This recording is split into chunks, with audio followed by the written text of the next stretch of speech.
Hey everyone, have you ever looked at this problem and thought it looks simple, but why is it actually hard to solve efficiently? Most people try brute force, scanning left and right for every index, and end up with an ON squared solution. But what if I tell you you can solve this in one pass using constant space? Welcome to Tech Trouble Solved, where we break down complex problems into simple patterns. Let's break it down step by step. Alright, now let's clearly understand the problem. We are given an array where each value represents the height of a bar. Our goal is to calculate how much total water gets trapped between these bars after rainfall. And this is the example we will use throughout the entire video. Now, instead of directly jumping to the total, let's think in a smarter way. How do we calculate water at each individual bar? Because once we can figure out water for one bar, the total is simply the sum across all bars. So the real question becomes, what determines how much water a single bar can hold? So the amount of water a single bar can hold depends on two things, a boundary on the left and a boundary on the right. The water level is limited by the shorter of these two boundaries.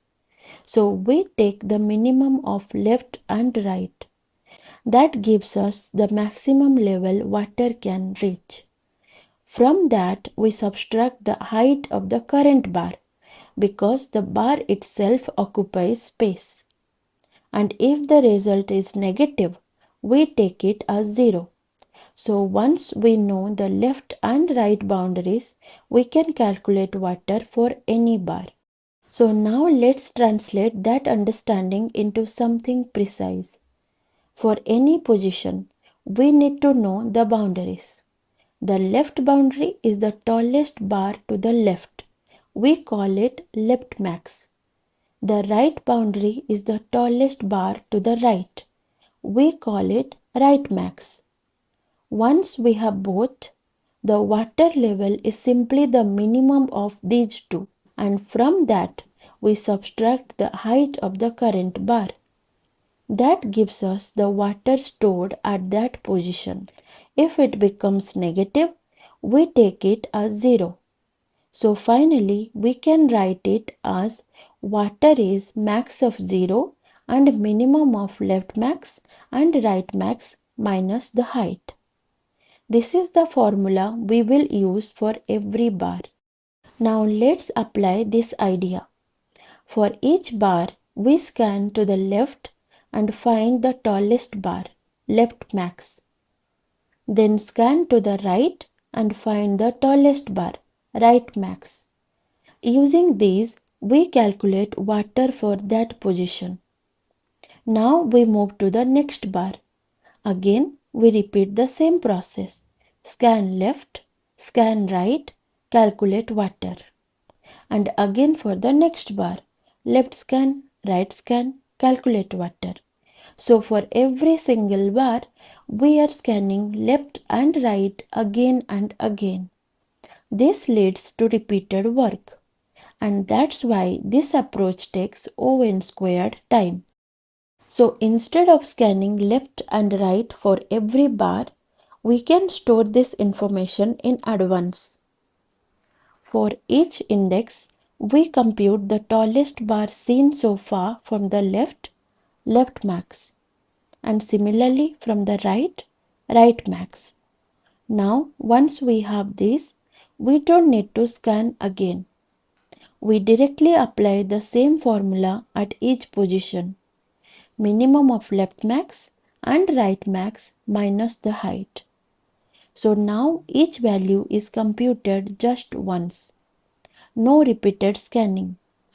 This reduces time to O of n, but we use extra space for the arrays. So instead of storing left max and right max arrays, We can compute these values while traversing. We use two pointers, one from the left and one from the right. We keep track of left max, maximum seen so far from left, and right max is maximum seen so far from right. Now at each step we compare the two heights. The smaller height decides the water. Because the other side is already taller, it cannot limit the water. So we process only that side and move forward. So now let's make this precise. When we move a pointer, we only use the boundary of that side. If we process left, we use left max and calculate water as left max minus the current height. If we process right, we use right max and calculate water as right max minus the current height. Same idea in both cases. We always use the boundary of the side we are processing. So now let's put everything together. We maintain two pointers, left and right, and track left max and right max. At each step, we compare both heights. Process the smaller side, update its max, calculate water, and move that pointer. We repeat this until both pointers meet. Always remember, we process the smaller side because that side determines the water level. One small but important detail. Why do we compare with 0? When we calculate water at a position, we take the boundary height and subtract the current height. But sometimes the current bar can be taller than the boundary. In that case, the value becomes negative, which does not make sense because water cannot be negative. For example, if the boundary is 4 and the current height is 6, we get -2. But in reality, no water is stored there. So what do? We simply treat any negative value as 0. We only add water when it's positive. This ensures that the total water is always valid. Now let's see how this works step by step.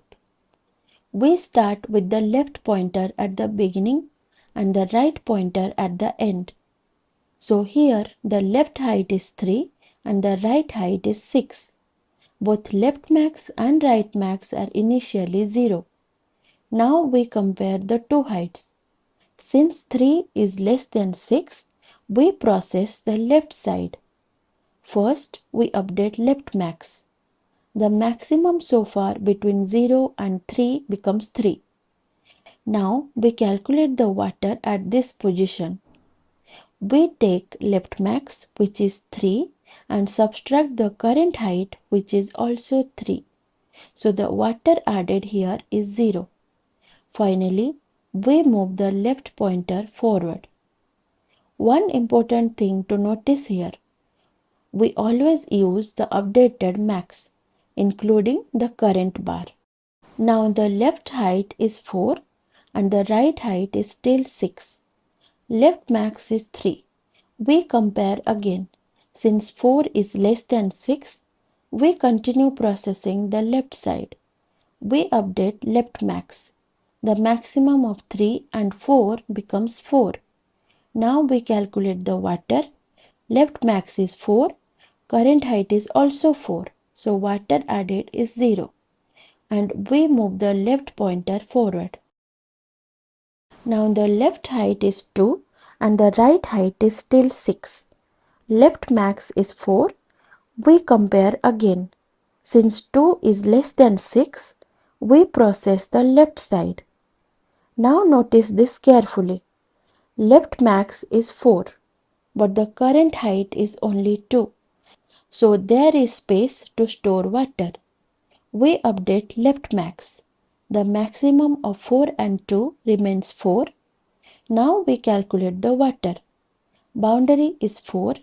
Current height is 2. So water added is 2.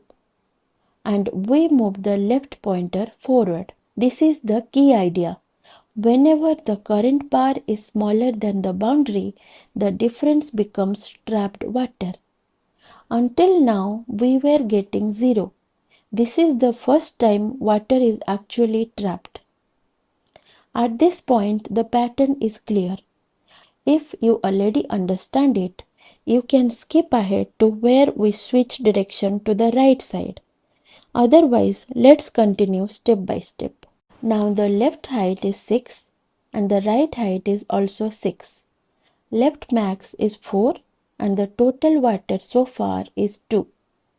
We compare again. Since both are equal, as per our logic, we continue with the left. We update left max. The maximum of 4 and 6 becomes 6. Now we calculate the water. Boundary is 6, current height is also 6, so no water is added here. And we move the left pointer forward. Now the left height is 5 and the right height is 6. Left max is 6 and the total water so far is 2. We compare again. Since 5 is less than 6, we process the left side. Left max remains 6. Now we calculate the water. Boundary is 6, current height is 5, so water added is 1 and we move the left pointer forward. Now the left height is 1 and the right height is 6. Left max is 6 and the total water so far is 3. We compare again. Since 1 is less than 6, we process the left side. Left max remains 6. Now notice this. Boundary is 6 and the current height is very small, just 1.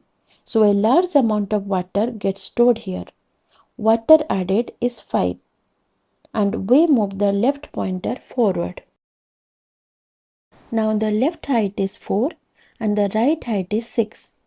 Left max is still 6 and total water so far is 8. We compare again. Since 4 is less than 6, we process the left side. Left max remains 6. Water added here is 2. And we move the left pointer forward. At this point, the pattern is repeating. You can almost predict the next steps. Now the left height is 7 and the right height is 6. Left max is 6 and the total water so far is 10. We compare again. Since 7 is greater than 6, we process the right side. We update right max. The maximum of 0 and 6 becomes 6. Now we calculate the water. Boundary is 6, current height is also 6, so no water is added here. We move the right pointer backward. Notice what changed here. Earlier we were processing the left side, but now the smaller side is on the right. So we switch direction. Same rule, just applied on the other side. Now here is something interesting. Notice that left max never becomes 7, even though 7 exists in the array. Why is that? Because the moment we reach that height, we stop processing from the left. From that point onward, we start processing from the right side. So left max is no longer used. And this reveals the key insight. We only need the smaller side to determine how much water can be stored. We don't need to know the global maximum everywhere. Just the relevant boundary at that moment is enough. That's exactly why the two pointers approach works so efficiently. If you are comfortable with the pattern now, you can skip ahead to the final result. Otherwise, let's continue and complete the walkthrough. Now the left height is 7 and the right height is 4. Right max is 6 and total water so far is 10. So we compare again. Since 4 is smaller, we process the right side. Right max remains 6. Now we calculate the water. Boundary is 6. Current height is 4. So water added is 2. And we move the right pointer backward. Same logic, just applied from the right. Now the left height is 7 and the right height is 3. Right max is 6 and total water so far is 12. We compare again. Since 3 is smaller, we process the right side. Right max remains 6. Now we calculate the water. Boundary is 6, current height is 3, so water added is 3.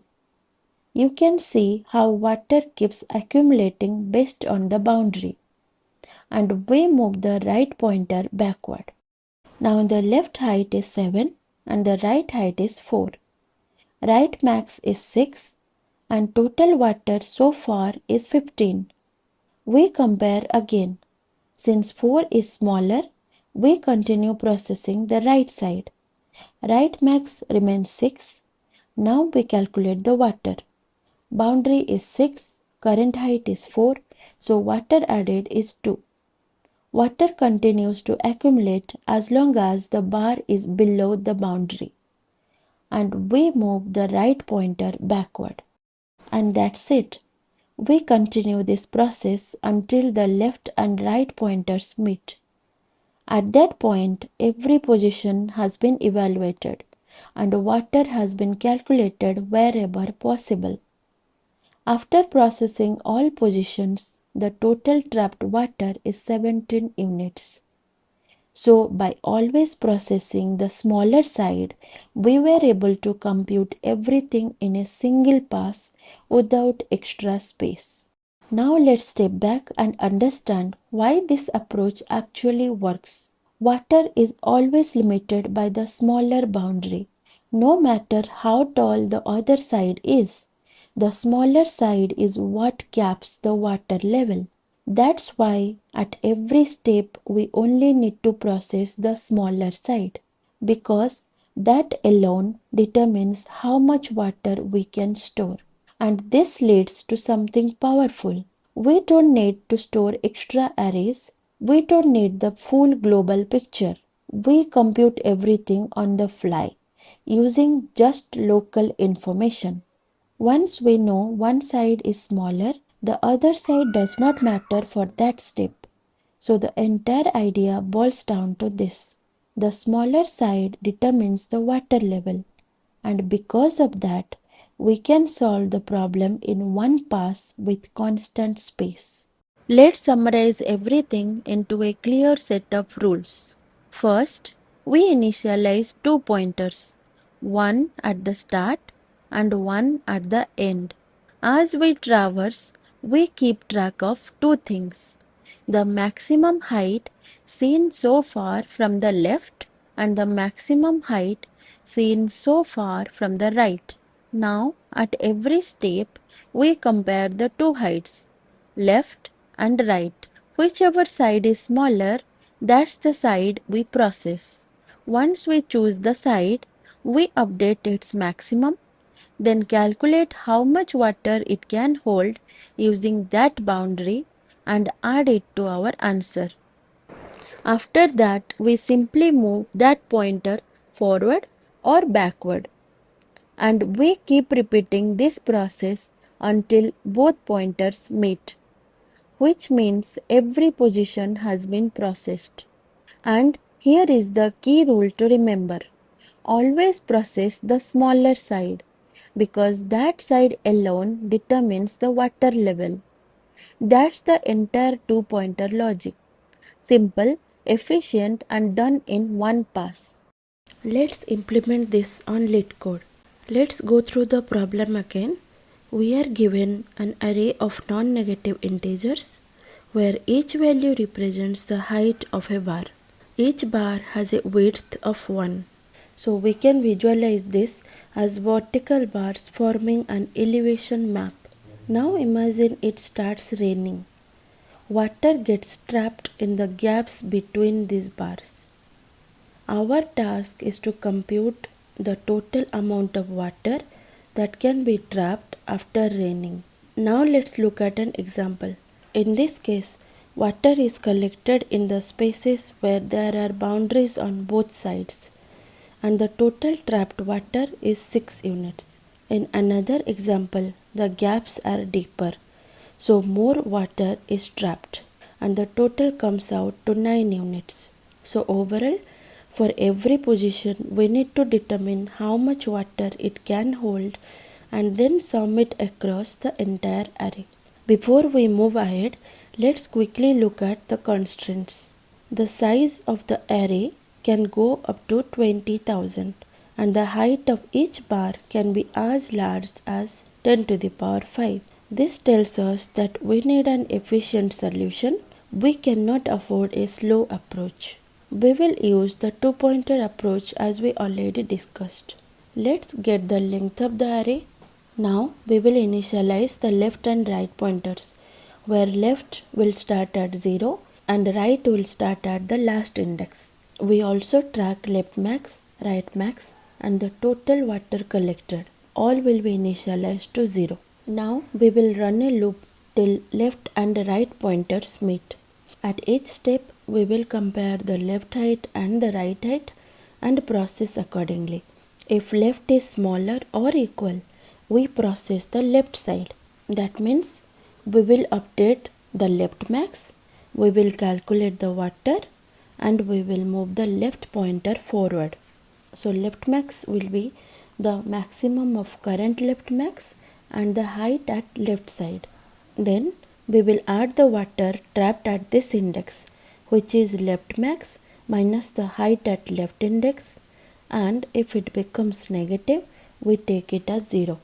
Then we move the left pointer forward. Otherwise, we process the right side. That means we update the right max, calculate water and move right pointer backward. Right max will be the maximum between current right max and the height at right index.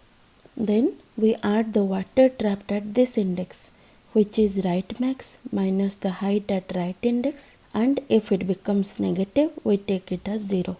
Then we move the right pointer backward. Now we add this water added to the total water so far. Repeat this until both pointers meet, and finally we return the total water. Let's run the code. All test cases pass. Let's submit it. It's accepted. Notice that we never scan twice. Everything happens in one pass. Now that we have submitted the actual code, let's move back to the slide and continue. Before we wrap up, let's quickly look at a few important edge cases.